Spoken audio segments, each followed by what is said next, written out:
আসসালামু আলাইকুম আমার দিনের বোনেরা, আমার দিনের ভাইরা। এই দেখুন আমার কলমি গাছ পানির ভিতরে শিকড় হয়ে আসছে। ইনশাল্লাহ আপনাদেরকে কলমি কলমি শাক তুলে দেখাবো। আর যখনই আমার মন খারাপ হয় আমি মিঠুদের সাথে কথা বলি, আমার ঘুঘুদের সাথে কথা বলি, আর ওই বসে বসে দূরে ট্রেনগুলো দেখি।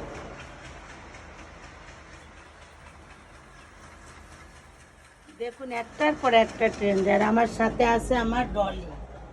আমি যখনই আসবো আমার ডলি আমার সাথে আসবে। হ্যাঁ ডলি, ও প্রেগনেন্ট, দোয়া করবেন আমাদের যেন ভালো বেবি হয়। ডলি মা, তুমি ভালো আছো তো? মানুষ বেইমান, কিন্তু পশু পাখি কখনো বেইমান হয় না। এরা মালিকের মূল্য দিয়েই থাকে, সব সময় প্রভুভক্ত থাকে। আর বিড়াল আমাদের হজরত মুহাম্মদ সাল্লাল্লাহু আলাইহি সাল্লাম খুব ভালোবাসতো। আমিও বিড়াল ভালোবাসি, পাখি ভালোবাসি, ফুল ভালোবাসি। চেষ্টা করি ইসলামের প্রতি একটু থাকার জন্য। অনেক কথা আছে আমার দিনের বোনেরা, আমার দিনের ভাইরা। আমার ড্রাগন গাছটায় বড় ফুল আসছিল, বর্ষার জন্য আমার ড্রাগন ফুলটা নষ্ট হয়ে গেছে। হয়তো আগামী বছর আপনাদেরকে দেখাবো আমার ড্রাগন গাছের নতুন ফল। এই দেখুন একটা টক ফুল গাছ হয়েছে।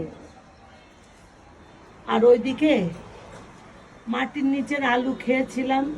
বাবা বলতো যে জিনিস লাগাবা আল্লাহ তাআলা খাজনা দিবেন। বাবা চলে যাওয়ার পর আমি গাছগুলোকে যত্ন বেশি করি না, বারান্দায় আসি না বলে আমার বারান্দা বাগানটা মরে গেছে, শুকিয়ে গেছে। হয়তো এক সময় আমিও পৃথিবী থেকে চলে যাব। আমার দিনের বোনেরা, দিনের ভাইরা, আমার কথা ভালোবাসা আর আমার ইমান আর আমল থাকবে সাথে, আর কিছু না। যেহেতু বাবা মা ভাই চলে গেছে, আমাদেরও যেতে হবে। সিরিয়ালে আছি, কখন ডাক দেবে বিধাতা তা কি বলা যায়? আমার দিনের বোনেরা, আমার দিনের ভাইরা, এই কথাগুলো আপনাদের মনের মধ্যে থেকে যাবে যে একটা বোন সব সময় দিনের ভাইরা, দিনের বোনেরা বলে চিৎকার করে ডেকে ডেকে গান শোনাইতো, রান্না দেখাইতো, তার সব কিছু ভিডিও দেখাইতো। হয়তো আমি চলে যাওয়ার পরে আর কেউ দেখাবে না, হয়তো অন্য একজন এসে এরকম দিনের বোনেরা, দিনের ভাইরা বলবে। যদি আমার ভুল হয়ে থাকে ক্ষমা করবেন।